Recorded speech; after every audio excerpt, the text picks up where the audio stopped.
起一個咁。咁你去大三元就梗係位置嘅情懷啦，但係其實味道咧，我哋試過啦，因為一樣。唔係啊，應該係帶埋翅啊。239蚊人民幣。點解榴蓮都唔好食到咁貴？係貓山嗰度買得到咯。一個越南咖啡。哦，下邊有啦，越南咖啡豬七。各位好啊，我哋又翻到嚟廣州，琴晚落機，咁啊第一件事梗係飲茶，好眼瞓，幾時都可以瞓着嗰種咯。但係又唔瞓又唔會話冇精神咁咯。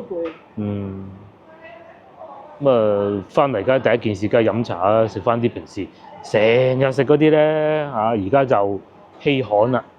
咁佢呢度咧就叫做優大豪仔，好似係咁叫啊。優大豪仔酒家。咁啊呢度有得飲茶同埋食飯嘅，晚市仲有5.8折，唔算呢一棟樓最平，但係咧夠闊落啲啦，同埋會啲燈光猛啲咁啦嚇。食乜嘢？睇下。如果我講如果咋嚇，要點餸咧就食呢啲啊，太爺雞72蚊半隻，灌湯燒鵝仲係黑松露嘅68蚊半隻。德國鹹豬手，哇！蠔仔葵花雞62蚊半隻，抵食喎呢個考慮下先啊，因為要食白切雞。黑松露鹽香牛舌，伊比利亞黑豚叉燒，係咪真係伊比利亞先？48蚊，難講喎，不過唔好理佢啦。茶方面咧係咁嘅。咁啊，早市特價呢啲係我哋而家晚市啊，肯定冇啦。咁啊，飲茶四大天王唔係唱歌嗰幾四大天王喎，係呢啲。但係丹麥包都算四大天王咩？應該唔算吧？應該換成牛肉球啊。佢就想食鳳爪，冇問題啊。鳳爪肯定會叫。佢哋呢度比較有特色嘅咧就係羊肉燒賣、鹹蛋黃糯米大燒賣。佢哋呢啲係幾有特色㗎。市橋白賣又有啦呢度，灌湯小籠包，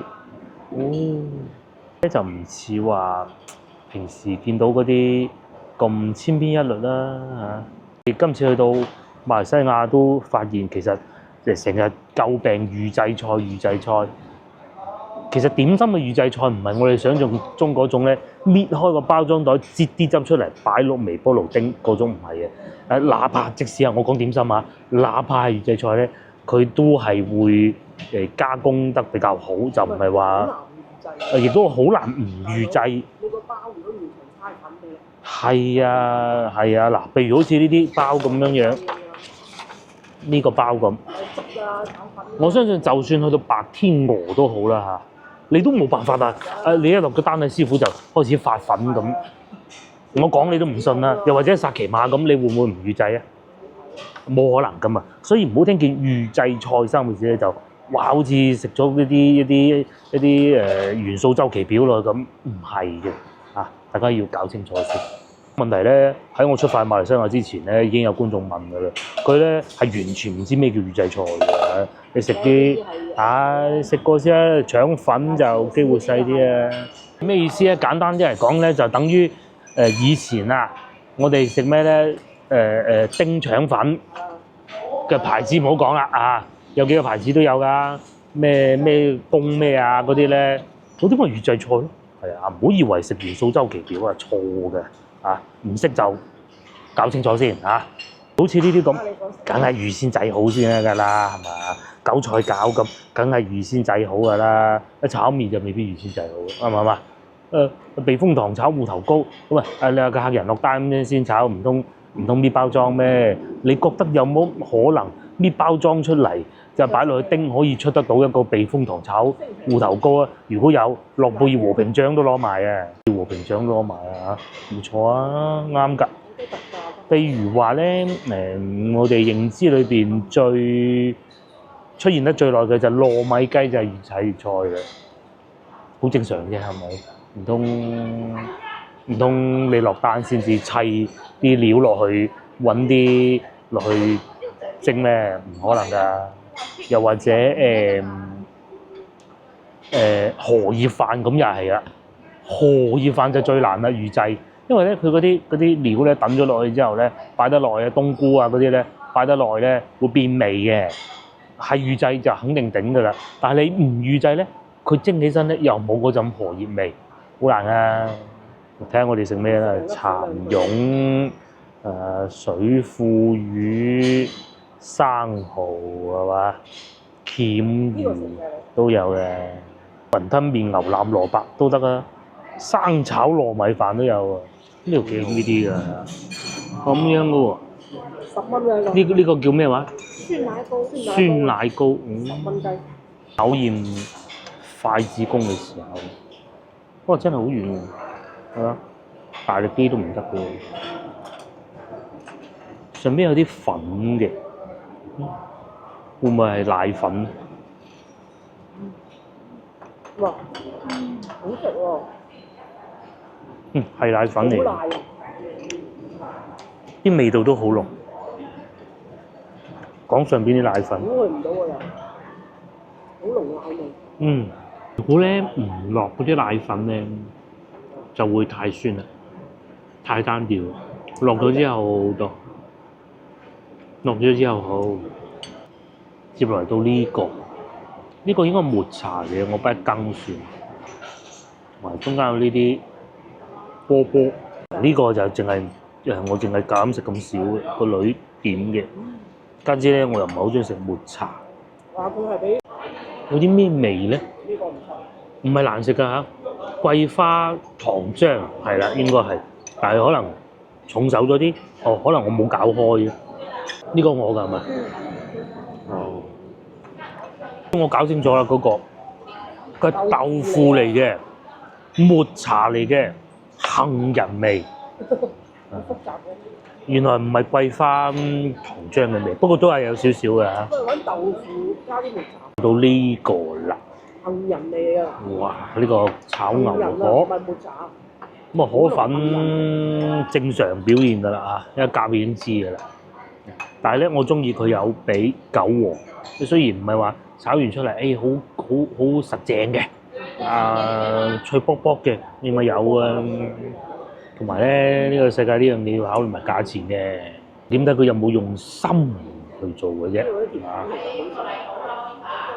有心咯，咁啊啲配料又齊啦，咁咪得啦，係咪？又或者落少少有芝麻，嗱試下見牛肉。通常咧炒牛河牛肉都係咁，通常都係咁。不過牛肉都 OK 嘅，唔係嗰種醃製過好耐嗰種。通常我哋廣州咧食牛肉片多㗎，喺馬來西亞仲有啊！我今日查到啦，我哋咧食卡巴嗰間咧，上邊個英文字係一個地名嚟㗎。我哋去食中東菜嗰個咧，大馬士革啊，嗰個敍利亞風味啊，敍利亞。敍利亞風味，即係最出名嗰間係敍利亞風味。係啊係啊。即係敍利亞餐廳啊。係啊。阿拉伯菜。唔係都算中東阿拉伯嘅，敍利亞就啱喺中間㗎嘛，敍利亞係。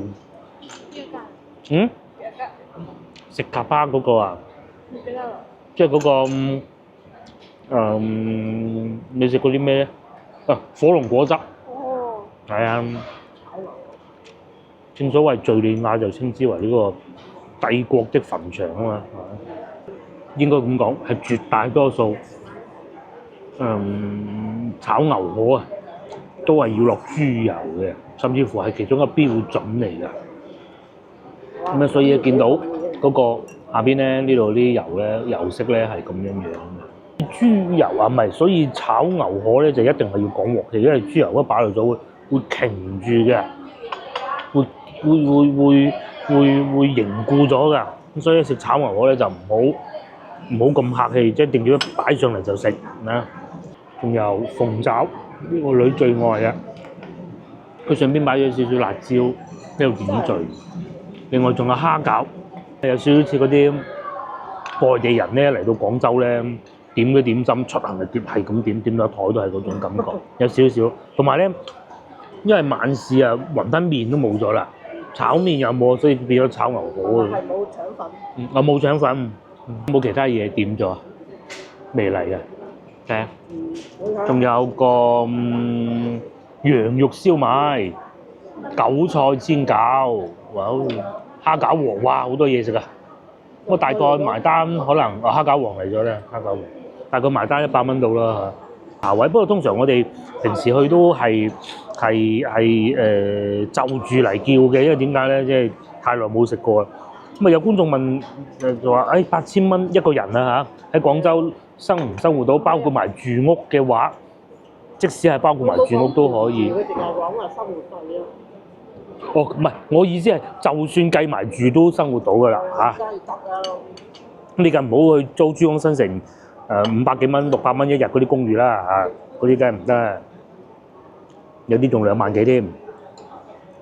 咁咧，如果淨係講食住，譬如話可能你去番禺租屋嘅話，住得好好啦。包括食嘅都係一餐，好似我哋今餐咁都係百零蚊，係咪？咁啊有時候可能係自己屋企煮，又冇理由餐喺我邊食噶嘛。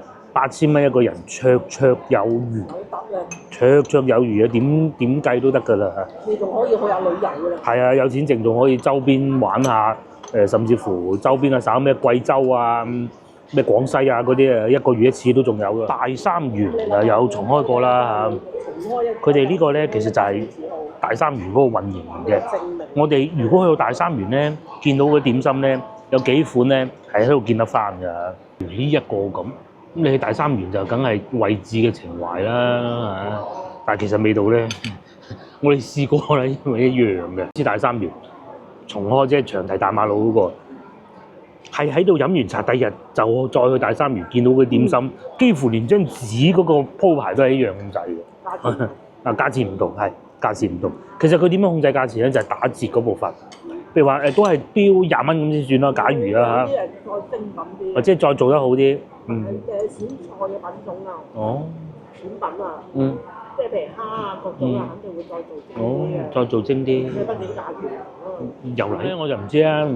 至少廣東省咧，城市越大咧，選擇多，價錢就自然平。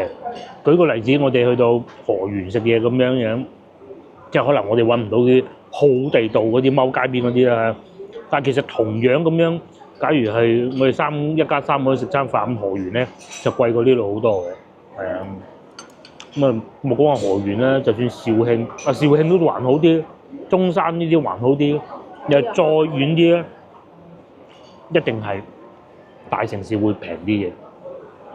咁啊交通亦都便利啲啦，包括我哋琴晚因為趕時間我冇講啊，即係上一集到結尾嘅時候，我哋咪坐地鐵嘅，真係超級快。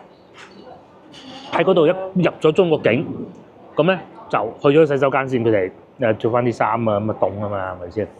再行多幾步，已經係有賣電話卡㗎啦。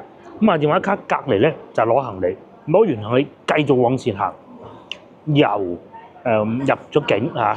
如果佢哋唔去洗手間，如果唔去攞行李，到上到地鐵車廂10分鐘之內就完成到嘅。嗱，我哋琴晚已經係晚點㗎啦，個飛機真係晏咗啊！翻到嚟屋企坐低11點鐘，係啊，9點鐘降落，先至揼咁樣揼落去嗰一下，到11點翻到屋企。廣州咧最勁就係個地鐵，即係又平。馬來西亞多啊，比較好，即係感覺就地鐵都係交通方便。嗱，吉隆坡咧都發達，佢叫交通軌道交通啊、巴士啊都發達，但係咧就貴嚇，50幾銀。佢係嗰個機場嗰個交稅呢度。呢度就冇7蚊人民幣翻到嚟，真係驚人嘅。繼續食啦。香港都貴啦。香港仲貴啊！羊肉燒賣爆汁嘅喎。但係有一樣嘢係廣州嘅比唔到吉隆坡咯。即係講下啦。嗱，不過廣州咧已經係中國入邊算比較開放。係喺中國裏邊咧已經算多外國人。啱先我過嚟嘅時候咧，陳家祠對面見到一個非裔嘅女仔，同佢個白人嘅朋友嚟廣州遊玩，再行多2步。另外一個朋友到啦，似歐洲人啊！但係對比但對比吉隆坡就都仲係比下去啊！冇得比啊！原價23打6折，二攞12，幾錢啊二攞12， ？15蚊到啦，係15蚊到啦。 13。只要我試埋個蝦餃啊， 4蚊啫。嚟到廣州點能夠唔食蝦餃？曾經睇過一個影片，係一個非裔人士嚟到食蝦餃，嚟到廣州遊玩，佢食蝦餃，佢去咗小北路蝦餃妹，成台都係出行肉食。因為蝦餃妹又有炸嘅，又有蒸嘅，好多選擇嘅。有炸㗎。有炸㗎。炸蝦餃啊？係啊，地豐同蝦餃啊，好過癮啊！咁啊，通常我哋會食翻啲傳統啲嘅，又或者唔同顏色嘅蝦餃啦，或者浸湯嘅蝦餃啦。我哋係食呢種嘅。點解咬過都俾大家睇咧？個皮唔爆，夠薄，但係咧又唔算話好黐筷子，由裏邊咧啲餡料咧冇跌出嚟嘅，呢個都幾好。個皮會太厚，一夾住咧一咬，咁咧佢就會拉絲啦，跟住啲餡咧就會跌出嚟。第二種咧個皮太薄啦，夾住嘅時候咧已經散咗啦。呢個做得幾好啊！好似一個菊花咁啊！但係咧咬嘅時候睇住會爆汁。先頭我食嘅時候咧已經爆汁辣親少少。中埋單係136蚊嘅，有少量打包啦，出行力點嗰種咯。哦，原來酸奶糕係10蚊嘅。酸奶糕好食啊！酸奶糕好食。呢個抹茶豆腐就奇怪啲啊，但係都唔同，因為13蚊抹茶味少啲係咪？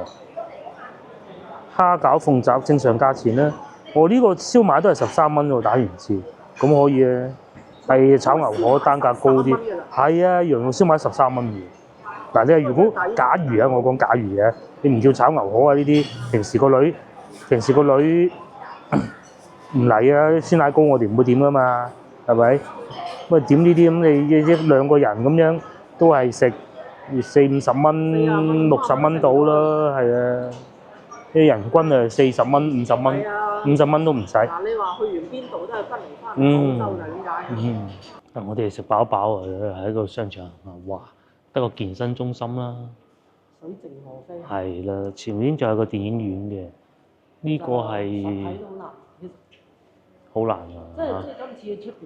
完馬來西亞之後嘅感覺就係，哇！原來淨係得我哋嘅實體係咁難嘅。係。就係有呢種感覺，好似沙巴嗰啲商場有人買嘢嗰啲咁。因為佢哋網購唔多啊嘛，唔似我哋呢度咁勁啊嘛，個個都係上網買嘢。你幾耐未試過去實體店買嘢？好耐，我回想一下，除咗買餸以外，咁啊，所以咧最旺嘅咧就係餐廳啦，同埋去市場買餸啦，係嘛？嗱，譬如睇電影咁，如果你唔想睇最新嘅咧，其實屋企都有得睇嘅。正版啊，我講嘅係呢個係大超市，呢個係華潤啊，好似係啊。上次去到沙巴，即係東馬啦，咁啊行商場啦，嗰個商場應該都比較大嘅。有人買嘢㗎。吉隆坡都係啦。去嗰度咧，嗰啲咁嘅橫住嗰啲咁嘅衫褲鞋襪都鬼咁多人揀，大佬你翻嚟呢啲都冇人睇。係啊，小朋友買衫，呢啲質量都唔差嚇，9蚊。呢啲衫以外咧，啲日用百貨啊，都係即係睇下就肯定有，已經打晒折㗎啦。呢啲咧其實上網都買得到嘅，咁有時候想睇下實體咁啊，有啲人咧可能會過嚟睇下啲實物啊。反而呢啲咧你唔係啊，呢啲都會上網買嘅。以前咧上網買係覺得好新奇，咁啊大家咧都會有個時間就一家人去買下啲用品啊，即係好似我哋而家咁啦嚇。久而久之咧上網買，咁啊冇晒呢啲環節㗎啦。過年啊買對鞋啊，阿媽即係細個嗰陣啊，過年前一家去買啲衫褲鞋啊咁樣，揀個商場行下咁啊又去食翻餐啊咁。以前係咁啊，依家咧基本上都唔會㗎啦。都係上網搞掂。去完馬來西亞最大嘅感受就係點解我哋啲實體咁差？係真係。其中一個我認為好大原因就係網絡購物嘅盛行。即係人哋嗰啲商場啊，幾鬼多人啊！好似我哋以前咁，我哋啊。仲要我已經唔係講緊話遊客地方嗰啲嚟嘅，咁其實就係沙巴嗰度啫嘛。我哋去嗰啲都唔係遊客地方嚟嘅啦。舊嘅商場、新嘅商場，全部都有。街邊地鋪嗰啲都係有人買嘅。路邊攤都有人買。如果喺廣州睇都冇人睇。係啊，包括呢啲面前啊揮春，其實又可以上網買嘅，方便咗咯。即係正如好似洗衣機嗰個理論咁樣。手洗梗係乾淨過機洗嘅，咁但係而家睇怕都即係除咗底衫褲之外，冇咩人手洗嘅。即係有買過就知嘅，到最後就劣幣驅逐。係啊，越嚟越差咯，啲質量就係平啊嘛，因為你睇到嘅就係價錢。淨係睇到價錢又睇唔到實物。佢發俾你嘅就係嗰啲差嘅。然之後你網上睇嘅圖片係正品嚟嘅。好似呢啲咁，哇幾百蚊個，咁啊可能會嚟現場買啦。係好似面前呢啲咁咧，其實上網圖片清晰噶啦嘛，已經講明晒所有問題噶啦嘛，就少啲人買啦。啲平嘅家電都係咯，冇講話內地啊，包括香港、澳門都係噶。嗱，唔好講香港先啦，澳門我之前咧咪去過同學聚會啊，有同學係澳門人嚟噶嘛，佢都話一個星期間唔中一兩日咪過去珠海收快遞咯嚇，基本上所有嘢都係咁樣賣嘅。哇，仲有酒賣添，咁啊呢一層咧賣嘢食嘅咧就人氣多翻啲啦因為買嘢食咧上網買咧就冇咁平嘅，因為佢有個時效性啊嘛嚇，個快遞哥哥送過去都得，唔係唔得。忙到咁交關咩？咁你就要俾多啲錢啦。牛奶啲咁要保鮮噶嘛，係咪？咁如果你叫外賣咧，就貴好多。哇！喺中國咧，內地啊，咪至少廣州咧奶咧係好貴嘅，都唔好話同美國比啦。就算同馬來西亞比都係，我哋睇見咧價錢咧都呆晒嘅。哇！點解會咁樣嘅咧？可以咁平嘅咧？如果同美國比，根本冇辦法比添。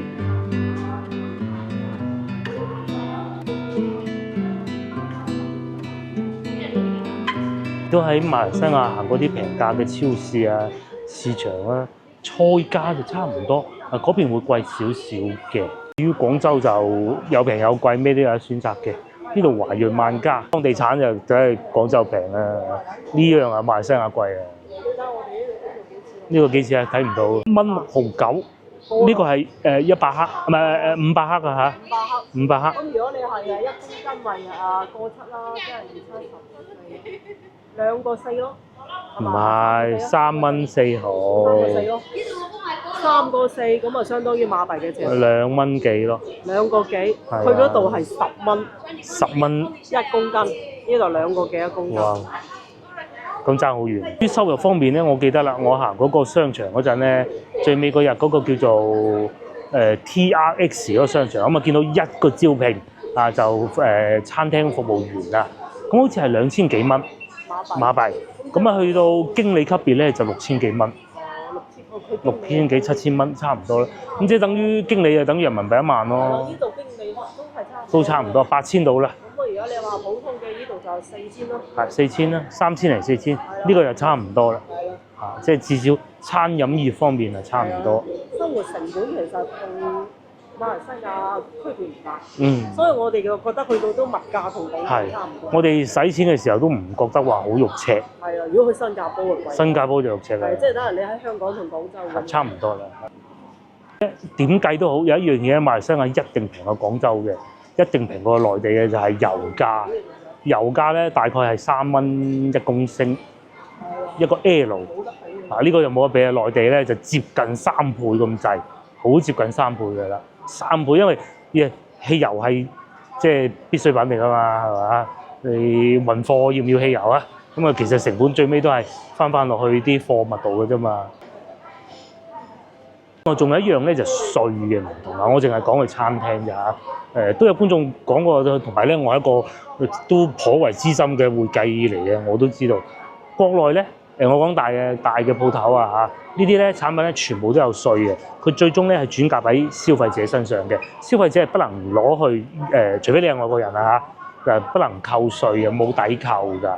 只要我唔係經營嘅話，咁但係咧喺馬來西亞嗰度咧，我哋會見到一張單裏邊咧，去餐廳咧，佢上邊會寫埋一個稅額落去嘅，即係含稅價。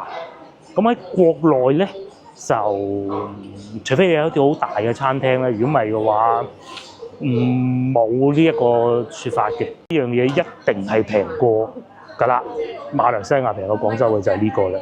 幾錢啊？就記住啊！呢啲唔係新鮮㗎嚇。咩啊？唔係啊，應該係帶埋翅啊。239蚊人民幣。點解榴蓮都唔好食到咁貴？係貓山王。原粒大殼啊！大殼㗎嘛。咁我哋買係幾錢啦？239等於幾多零吉啊？我哋嗰日買嗰個榴蓮都160蚊。係啊，160蚊，同呢個差唔多咯。係咪？同呢個差唔多價錢，但係嗰個新鮮嘅，呢個就咁樣雪住。啲可能雪咗成幾個月㗎啦。係啊，如果咁樣開一個俾馬來西亞人食，佢唔同你做朋友㗎啦，係咪？如果嗰啲荔枝咁雪死得啦。應該係啦嚇，你咁樣嗰個榴蓮俾馬來西亞人食，佢仲唔同你做朋友？榴蓮啊好啲。呢個仲有個黑刺添，470克，佢應該係淨果肉啊，我睇唔到。睇唔出，哦，雪糕嚟嘅啫，唔係果肉嚟嘅，雪糕嚟嘅啫，50蚊人民幣，400幾克，買啲麵包翻去搽嗰個芥蘭醬係嘛？常我哋都會講下邊度揾錢啊，邊度使咁，梗係咁㗎啦。香港好多嘢都好貴添，但係香港工資又高。同樣地，其實如果收入嘅話咧，吉隆坡同廣州有點而相似，咁當然有唔同工種啦，你要視乎。包括房價都有啲，只不過廣州會好似稍為貴啲咁多，貴啲咁多。咁食物方面就，但係咧馬來西亞就油價真平。水方面咧，飲呢啲通常我哋喺馬來西亞買2令吉一支，係咪？就3蚊一支。呢度3蚊一支咪即係差唔多咯。係啊。係。又係大支嘅。係，又係最大支呢種咯。又係呢度純淨水，礦泉水會貴，礦泉水嗰其實都差唔多㗎啦，都差唔多㗎啦，因為你做得太貴啊，賣唔去嘅。嗰隻都係2個8。2蚊8。我哋成日飲紅色呢隻都係2蚊8。即係同佢差唔多，佢哋有一隻就貴少少。差唔多都係咁上下嘅。琴日咧喺唔係前日喺吉隆坡嗰個商場睇過啦。呢一個咧喺內地咧賣11蚊8，喺馬來西亞吉隆坡咧賣10蚊嘅，不過10蚊係當地貨幣。咁呢個咧就廣州平啲嘅，點解咧？因為佢喺廣州有廠嘅。咖啡係啊，一睇到咖啡醒晒。呢個係靚嘅，叫凍乾黑咖啡。呢一罐凍乾，我冇辦法解釋俾你聽。總之係好啦，一種比較好嘅做法，保存到佢嘅味咯。有啲禮盒啦，成盒過89蚊。係咧，呢樣咧就內地肯定平㗎啦。咁眾所周知嘅原因呢啲啊。呢啲咧前邊呢啲咁嘅成人飲品啊都係內地會平嘅。呢啲咧就睇都唔睇㗎啦，一定係馬來西亞平嘅，因為我哋都唔買咁多塊啦。仲有咖啡，睇下有冇馬來西亞風味，不過我估冇嘅。30蚊呢一滴咁低。呢個仲要，哎呦，35蚊，馬來西亞咖啡喺度買得到嘅。得個越南咖啡。哦， 60下邊有啦。越南咖啡 G7，我買翻嚟嗰包咧，先至係19蚊㗎。嗱，嗰個咪 Copico，咪就係馬來西亞咯，馬來西亞叫 Copy 㗎嘛，摩卡23蚊啊。我呢個印尼風味，下邊一隻好似，不過應該唔係嘅4隻貓咖啡，雲南嘅咖啡。仲細過我喺馬來西亞買嗰個。佢得佢200克，2克，我個買翻嚟嗰包幾大包，先至係19蚊喺當地，呢度69蚊。69蚊啊！哇！今日飲過啲奶茶，急不及待。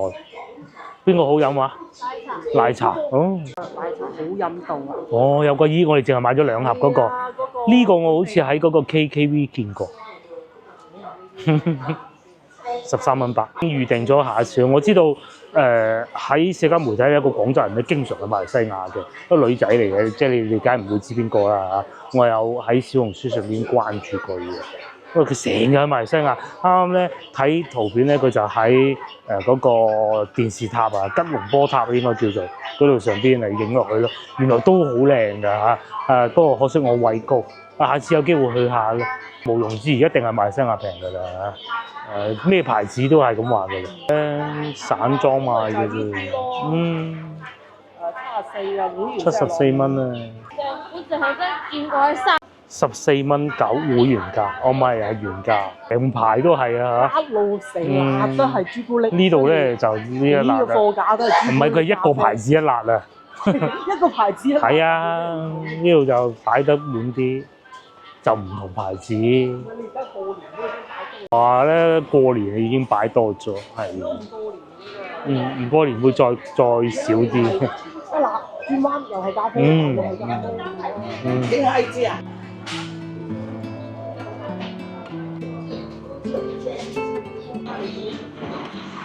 嚟到呢度咧，又同大家講下古仔。我哋喺吉隆坡也好啦，沙巴都好啦嚇，見電車係好少嘅。吉隆坡嘅比例係會多過見到喺沙巴多一部嘅，不完全統計啊。嗱，但喺國內咧就係咁嘅。咁啊呢度比例已經算低啦，我認為。其實可以喺某啲地方見到全部都係電車嚟嘅，譬如好似前邊部 Tesla 咁啊，咁似我平時揸開嗰部啦。咁啊，仲有歐拉，喺嗰度見過啦，喺吉隆坡好似係。就係呢隻嚟㗎。就係呢款，冇錯。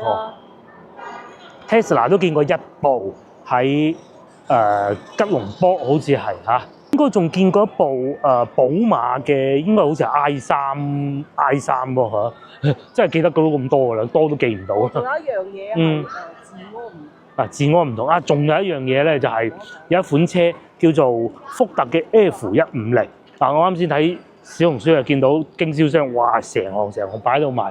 再同大家講下咩回事？喺國內咧 ，F150福特呢款車咧，佢要用農用車嘅方式嚟上牌嘅，好似係8年就要報廢。咁第一進口就已經係好貴啦，進到嚟之後咧8年就要報廢，哇，好金啊，係嘛？加稅一路加上去，加到好似而家要賣緊50幾萬都算。仲要咧嗰部車咧食油怪嚟嘅，咁喺馬來西亞咧冇所謂啦，3蚊1升2啊食啦嚇，所以喺條路度見到好多嘅。但係至於 F150啊或者佢同系列嗰啲啦嚇，幾乎喺廣州未見過，我見過一次啊，喺吉隆坡咧就可能一盞燈見2部都有嘅。咁除咗嗰款咧，其實仲有好多pickup car 都係嘅。我係呢一款啦 ，F150福特，大家睇下幾錢？喺吉隆坡通街都係，呢度買人民幣70幾啊，70幾啊！幾買電車啊？眯埋眼買幾部啦？仲要買得幾部？唔係，仲要咁啊！呢部車係已經係平咗啊！呢排以前好似成100㗎，仲要用油啊，好誇張啊！喺中國內地咧，我有電池廠啊，嗰個叫咩話？福建嗰個電池廠啊，寧德時代連 Tesla 都係用佢啲電嘅。咁所以電車咪平咯，咁啊油價因為國內又貴咁啊，就個個都買電車咯。同埋咧喺大城市啊，我講譬如廣州啊、深圳都係嘅，電車上牌咧基本上就係即係走個流程就得㗎啦嚇，即係填個 form 咁啊，就你日日買一部都得嘅，你有錢嘅話。但係油車就唔同啦，你想喺廣州買油車啊，你要抽籤，理論上最多8年，你會中一次8年啊，好唔好笑咧？一唔係咧，你就用錢買去拍賣車牌。而家好似係萬幾一個油車車牌啊，最貴4萬嘅拍賣賣到啊！咁又或者你開間公司去買車牌咯，係好好笑嘅嚇。有冇觀眾話到俾我聽咧？喺馬來西亞咧，如果想一部車上牌，汽油車啦嚇，係咪好簡單嘅咧？係咪會同電車一樣嘅咧？甚至乎電車仲麻煩啲咧？話俾我聽。有呢啲電車嘅，佢哋仲馬來西亞用摩托車，仲有咧廣州啊，即係一個其實國內都係嘅啦，一個比較大嘅問題，啲電動自行車會鏟上行人路嘅。咁咧喺吉隆坡街頭咧，我見到一種現象咧，就係如果我講如果啫嚇，有啲司機咧唔守規矩咧，佢應該都會鏟上去。咁啊，當地政府點做咧？佢就係整一個好似我哋去過地鐵咧，咪有啲閘嘅，咁佢上邊係高嘅，下邊係矮嘅。如果係傷殘人士咧，過得到嘅，咁樣嚟防住佢咯。我哋最尾一晚翻酒店嘅時候咧，就見到有啲交警先生喺嗰度將一啲擺喺行人路上邊嘅摩托車，即係電單車啦嚇，抄牌。喺廣州咧就不需要多講嘢。而家咧，我哋去買水果，喺嗰度過去買水果，去龍津路市場買水果。咁同埋咧，而家咧係7點鐘嘅啫，唔係好晏嘅。亦都仲有一樣事情咧，就係馬來西亞7點鐘個天仲未黑嘅。嗱，喺廣州已經黑晒㗎啦。廣州同馬來西亞同一個時區，咁但係馬來西亞會再往西多啲嘅，因為太陽係一路往西行㗎嘛。咁所以同一個時間咧，其實馬來西亞吉隆坡啦嚇，至少嗰個天係會遲啲黑嘅過馬路。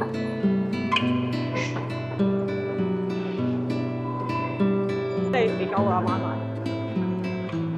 仲有一件事情咧，就係馬來西亞咧嗰啲燈咧，過馬路嗰啲燈啊，係好快就行完㗎啦，要半跑過去嘅。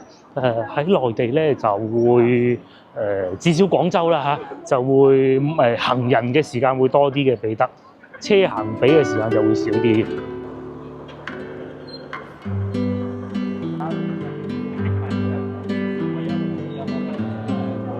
我哋咧坐地鐵啦，廣州坐地鐵，絕大多數咧都係好密嘅，即係好快就會有一部㗎啦。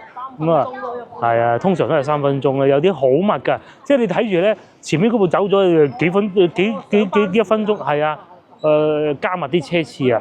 咁但係咧，馬來西亞至少我哋見到吉隆坡，我哋見到嘅咧就係會疏落啲咯。啊，譬如天鐵咁，我估因為佢天鐵喺上邊行，佢唔開得快。係咪？開得太快唔得㗎嘛？地鐵會好啲，即係 LRT 啊嗰啲咧。睇成個城市嘅感覺。成個城市嘅感覺。國際化都係吉隆坡會國際化好多。真係啊，屬於係成亞洲嘅中轉站可以咁樣。係啦，我都係呢個咁嘅。嗱，講下一個題外話就係咩咧？你呢啲你唔服，你真係。唔講第二樣啦，淨係講足球啫。足球咧，亞洲啊好多賽事要抽籤㗎。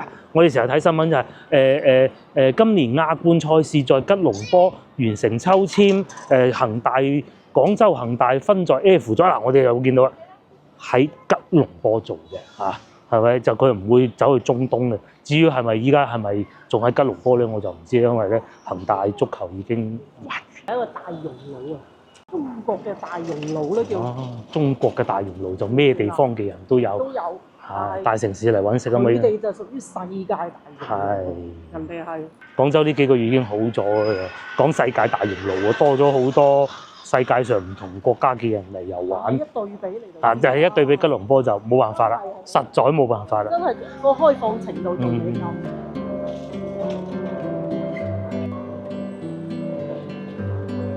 另外氣候方面咧，廣州咧就相對四季分明少少，嗰邊就我哋去嘅時候已經算比較涼爽嘅，你應該。好舒服。已經算比較涼爽㗎啦。按有常識估都應該估到啦嚇。夏天嘅時候應該會比較熱，我哋夏天再一次咪得咯，係咪？差唔多嘅夏天，其實我哋呢度都唔。係因為中國內地都係一個大平原，一大平原就熱㗎啦，冇辦法㗎。廣州已經算好㗎啦。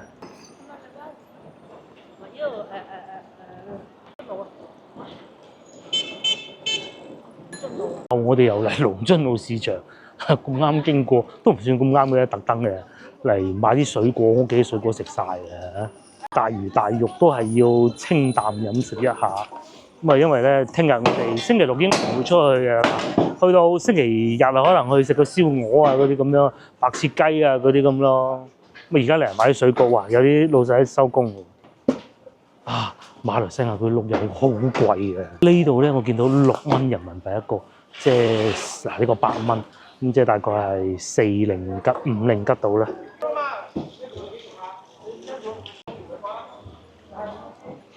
係咪嚟得太遲咧？已經搞衞生，不過水果檔冇咁快走啊，因為點解咧？水果檔咧，第一佢唔需要搞衞生噶嘛，第二咧佢冇咁容易搬走嘅，咁所以咧佢係做工即係個開檔時間會耐啲咯。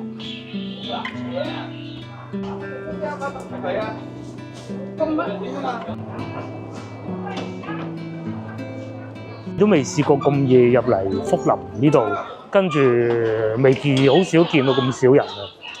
哇，好多老細都收工啦，啊呢度仲未走，係佢啦。話1蚊一斤哦，哦1蚊啊，後邊嗰啲。係啊，我都話買過嘅。買係咪要買啊？唔買啦。我唔買啊！哇！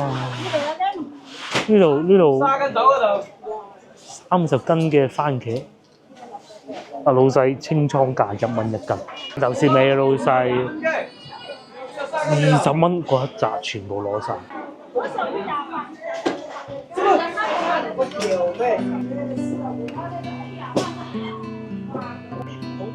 係，呢啲係10蚊肉咗。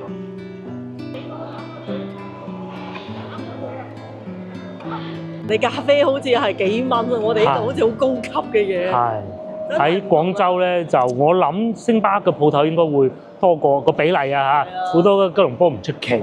吉隆坡隨便都係咖啡。係啊，但係因為賣唔起價錢啊，我估佢去到吉隆坡好難做。係咯，話時話吉隆坡唔見有。有冇啊？有，唔多。唔多。但係呢度周街都係。呢度就好多，連市場對面都有一個。行過去對面前邊後邊又有一間，前邊行過去又有一間。睇你飲咩咯，美式咪平啲咯。反正叫翻上次我哋平時。冇咁好飲嘅。冇咁好飲嘅。嗱呢啲口味啊，你馬來西亞觀眾睇見有咩感想啊？係咪？金桔嘅美式啦，金桔鐵觀音拿鐵啦，同埋金桔棉雲拿鐵啦。係啊，有金桔味嘅咖啡。然之後咧，佢已經喺度笑緊啦，眯住嘴笑。有棉雲，即係順便打咗啲奶泡咯。係啊。梗係唔同啦。我女話買翻嚟嗰啲啊，即速溶。係啊，速溶都好好飲。都好好飲。好，聽朝試下先。經過呢度，我哋發現呢個啦，內地叫咖椰啊，即係咖央啦，黃油多士15蚊。咁佢呢個係澳門風味餐廳嚟嘅，澳門街頭小吃。又嚟到早餐時間。呢度係準備整個麵包係嘛？呢度咧就煮緊湯。之前買嗰啲紅蘿蔔啊，出發前買嘅好似係啲肉啊嗰啲咁樣，有啲肉末就撇出嚟咯。西洋菜。仲有西洋菜，西洋菜未落。西洋菜喺呢度，洗乾淨㗎啦，琴晚買嘅。陣間再落咯。至於呢度咧就熱緊個煲，咁我哋咧就諗住煎個麵包，即係多士啦咁嚟食嘅。咁至於個雞蛋咧，我哋冇辦法呢度冇辦法整到人哋咁叻㗎啦嚇。幾多分鐘要上網揾教程先得。今次唔好住啊！就咁煎熟佢算。煎熟佢當平時咁就係啦。咁呢啲係熱食定凍食？呢啲熱食，梗係熱食啦。冇咩用㗎喎。佢而家咧先煎好隻雞蛋先。我係當平時早餐。係啊，平時早餐咁煮，因為唔夠膽攞滾水浸。又唔識控制時間。佢係揾滾水浸㗎嗰啲。攞滾水浸。唔係煲嘅咩？唔係攞滾水浸㗎，好勁啊！攞啲大滾水咁樣浸出嚟嘅。應該佢哋啲蛋唔同。蛋又唔同啦，加之佢哋可能唔喺雪櫃攞出嚟啦。可能有啲腥，佢啲蛋好似感覺靚啲。唔同嘅，肯定唔同。所以我都係煎算。煎算啦，咪煎熟佢嚇。至於呢度咧，仲落緊啲雪梨咯，啱啱落啲雪梨落去。雪梨都可以煲湯嘅，廣東人係。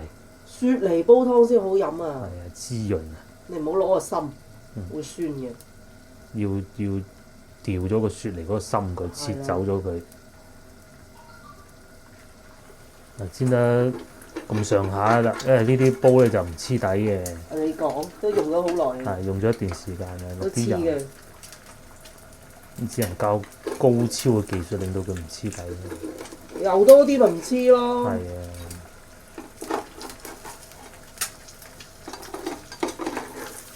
為冇咁香嘅，其實係鑊鐵板鑊香啲。啊，梗係啦。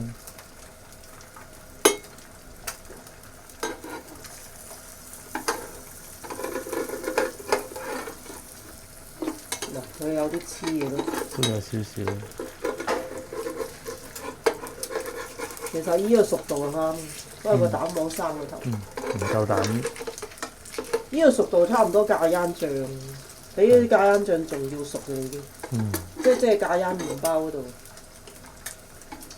篤穿佢。你中意啦，篤啦。篤啦。篤穿佢就唔使整到食嗰時。係啊。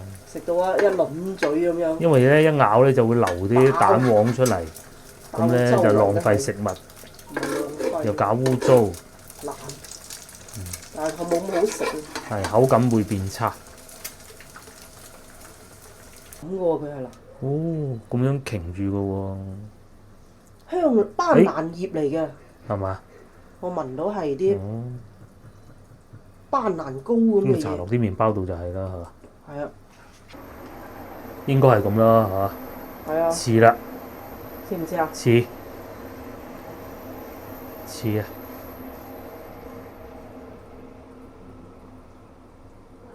似。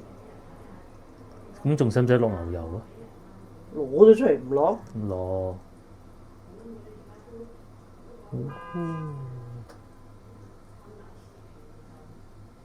至於呢度就係牛油咯，咁啊擺落去成件擺上去係啦，唔使搽啦，因為佢冰火兩重天咁好似啊，再擺埋雞蛋咪得咯，嚇。係啦。應該係啦。咁啊，烘麵包啊！喺吉隆坡嘅麵包係烘過嘅，因為我哋又冇烘過啊，懶啫嘛。同埋其實有啲器材始終都不及當地，咁你冇辦法㗎啦。大概咁上下得啦，係啊，已經好接近㗎啦。嚟一份。想食又坐飛機去食咪得咯。嚟一份啊嗱。哇！跟住就繼續整啦。哦。講下淘寶。我哋啱啱咧喺淘寶睇過，即係唔係呢個牌子，因為呢個牌子咧係佢哋店家自製嘅。阿榮哥。係。但係人哋呢個係冇保鮮劑㗎。冇保鮮劑。佢話講明就係放冰箱保鮮嘅咋，一個月嘅咋。因為如果你加保鮮劑啊，起碼都放得一年㗎啦。咁咧，我哋咧喺淘寶睇過啦嚇，咁人哋都要賺錢嘅淘寶商家。新加坡嘅牌子唔係呢個啊嚇，75蚊人民幣。呢個係11蚊零吉啊，11蚊零吉，定12蚊。牛油溶晒。接落嚟到呢個啦，呢個咧係咖啡啊，個女話。佢哋試過啦，好好飲，睇怕都好飲啊！至於隔離呢個咧，就係先頭老婆整嘅，哇咁大件牛油喎，嚇死人咩？呢個咧就係我哋懷念喺吉隆坡日子嘅早餐嚟㗎啦。